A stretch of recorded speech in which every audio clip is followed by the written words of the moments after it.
بسم الله الرحمن الرحيم magacaygu waa Cabdiraxmaan Aw Samir Xaashi waxaan ay kulay macallin ka dhiga general jaamacadaha dalka wax ka dhiga kuna takhasusay ama species ahaan ku qaatay waxa loo yaqaan animal science ku qaatay kulay waxaan halkan maanta aan isku daynaa waxoogaa inaan ka siino briefly ka siino waxa ay tahay kuliyada loo yaqaan animal science waxay tahay ujeedada loo hadaba la doonayo ama ujeedada loo abuuray waxa loo yaqaan animal science waxa weeyaan kow in la helo qof khabiira ku xeel dheer waxa loo yaqaan oo la soo saar qof khabiira oo ku xeel dheer waxa loo yaqaan livestock production systemka ama modern systemka kaasoo innovation han u gaarsiin karaya dadka maanta baahidu haysa ee loo yaqaan xoolo dhaqatada ama dadkeena reer guuraaga ah in la gaarsiiyo qodobka labaad ee loo aasaasay waxa weeyaan qofku isaga laftiisu inuu sameeyo shaqo abuur uu sameeyo shaqo abuurka markuu sameeyo uu uga faa'iideeyo bulshadeena kale ee dhalinyaradeenna kale ee macnaha tusaalahan oo kale uga shaqeeyo tusaalahan waxa kamid ah qofku wuxuu sameeysan karaa waxa loo yaqaan poultry ama industry ama waxa loo yaqaan poultry industry backyard iyo sameeysan karaa poultry production kaasi isagu wuxuu gaaray waxa loo yaqaan isku filaansho wuxuuna u abuurayaa shaqo abuur ummadii kale wuxuu sameeysan karaa dairy cattle production buu sameeysan karaa ama milk chain value wuxuu u abuuri karaa society kale u abuuri karaa shaqo isaguna convenience buu gaari karaa qodobkaas waa qodobka labaad baahiyaha ama ujeedooyinka qodobka labaad waxa weeye in la helo qof macnaha cilmi baaris ku sameeyay xoolaheena maanta xoolaheena aan dhaqana waxay ku nool yihiin waxa loo yaqaan kuma noola magaalooyinka kuma noola waxa ku nool deegaano kala duwan gobollo badan baa jira xoolaha ku fiican xoolaha dheeriga ama caanaha hayaa ku fiican waxa ku fiican waxa loo yaqaan dheeriga waxa ku fiican ayaa ku fiican dheeriga waxa ku fiican waxa loo yaqaan nin ku fiican oo ah macnaha gobolkee ku fiican dheeriga tusaalahan for example haday burco ama togdheer ku fiican tahay xoolaha caanaha laga helo in data ama xog laga helo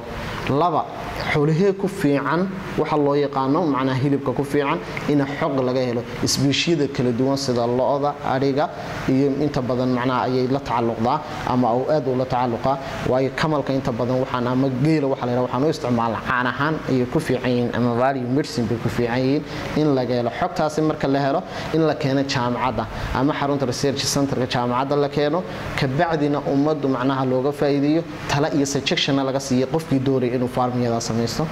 qodobka saddexaad aba baahida kale ee keentay waxa kamid ah in la helo waxa loo yaqaan waa maxay dad tayo leh oo soo saari kara calafkii xoolaha ee kala duwanaa sida tusaalahan oo kale calafka xoolaha ee ah aba forage ahaado ama bashar ha ahaado ama calaf ku fiican nutritional xoolaha ugu fiican kala duwan sidii loo soo saari lahaa dadkaas oo kula talinaaya ama kula advice gareynayaan dadka kale qodobka shanaad waxa weeye in la helo sida hadaba calafka loo kaysado because waxaan leenahay xoolaan leenahay dhul waan leenahay baahida koowaad waxa weeye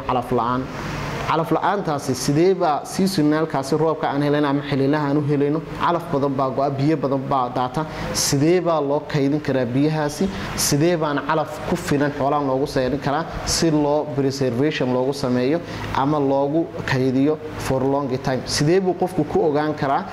inta calaf ee ku filnaan karta sanadka ama xoolaha uu leeyahay animal science iyo geli karaya ama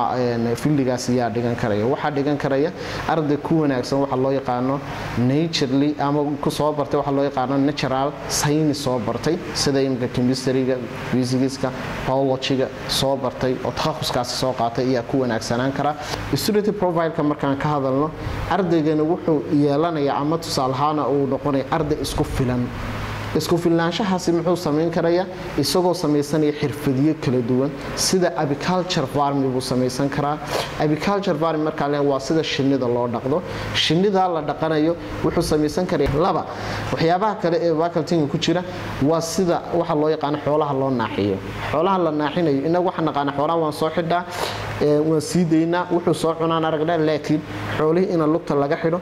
wax yar quality la cunto yar quality la siiyo iyadoo loo eegayo diet la siinayo protein source inta uu baahan karayo mineral inta uu baahan karayo biyaha inta uu baahan karayo arifkiisa in la eego qofka xoolaha ama animal science waa qof inta badan ku shaqeeyo waxa loo yaqaan manager ku shaqeeya managernimada uu ku shaqeynayo normally wuxuu sameeyaa waxa loo yaqaan farmiyo waaweyn oo kala duwan ayuu manager ka noqonaya managernimadaasi wuxuu ilaalinayaa waxa loo yaqaan feeding system koogi housing system koogi health-googi iyo waxa loo yaqaan macnaha ka warhayntii kale waxa loo yaqaan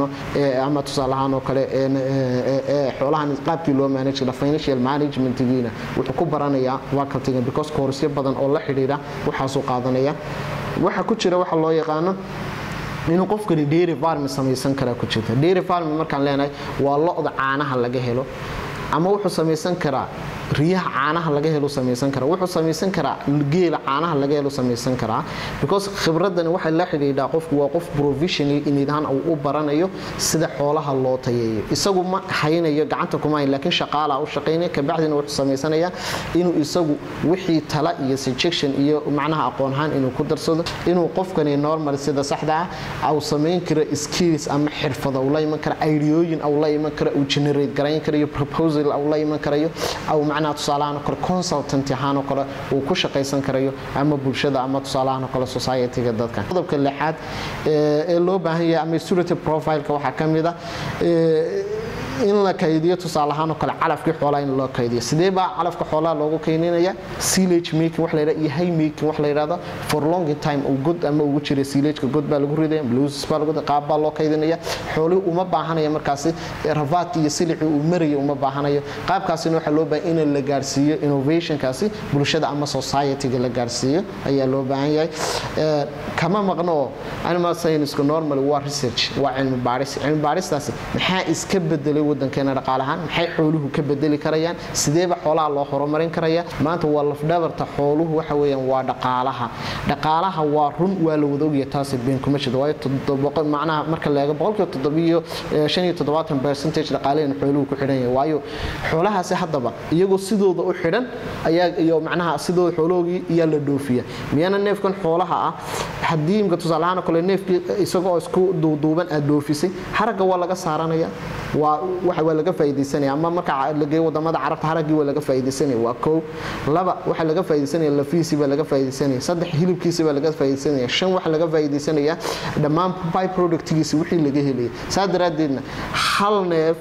oo la qalo ayaa laga soo saaray haraga kaliya tusaalahaan hadii 5 kabood laga sameeyo ama la helo wax loo yaqaan warshado proscareeya ama dad maalqabeena ah oo keena la helo haragaasina wuxuu noqonayaa faa'iido wadanka u noqonaya in different product laga soo saaro oo macnaha ay dadkuna shaqo abuur ka helaan iyaguna macnaha ay ka faa'iideysan karaan dhaqaalahaan ay uga faa'iideysan karayaan taasina lafteeda waxa la xiriirida day by day innovation and research ahaan in la helo wax loo yaqaan ayuu la xiriirida hadaba waxaan ku dareynaa waxa loo yaqaano inta badan marka fursado shaqo la leeyahay fursado shaqo marka la leeyahay koo waxa kamid ah qofku inuu self reliant noqdo laba waxa kamid ah waxa loo yaqaan inuu qofku iski farmiyo u sameeysan karayo dairy farm bee farm poultry farm iyo inuu u sameeysan karo waxaas wuxuu ka heli karayaa ama shaqo ahaan marka la eego dhammaan international NGO-yada wuu ka heli karayaa laba wuxuu ka helayaa Ministry of Livestock waaxda forage production iyo stationka training wuu ka heli karayaa laba wuxuu ka helayaa Ministry wuxuu ka helayaa waxa loo yaqaan Ministry of Livestock wuu ka heli karayaa wuxuu ka helayaa waxa loo yaqaan macnaha wuxuu la heli karaa wixii la halmaalo oo dhammaan wuu ka heli karayaa hadaba ardaygan muxuu masterate ku qaadan karaa uma ku takhasus karaa wuxuu ku takhasus food hygiene veterinary public health master ku qaadan karaa wuxuu ku qaadan karaa ama uu ku qaadan karaa waxa loo yaqaan animal health extension program ku qaadan karaa wuxuu ku qaadan karaa waxa loo yaqaan dairy cattle production ku qaadan karaa biotechnology ku qaadan karaa wuxuu ku qaadan karaa waxa loo beef cattle production agriculture poultry production dhammaan waxa soo dhan MS buu ugu qaadan karaya ama waxa loo yaqaan inta badan tropical health disease waxa loo yaqaan uu ku qaadan karaya waxa soo dhan dhamaanta way fududantiin aad baad u mahadsantihiin waana macnaha inagu hambalyeynayna halkaas in kaga wabillahi tawfiiq assalamu alaykum wa rahmatullahi wa barakatuh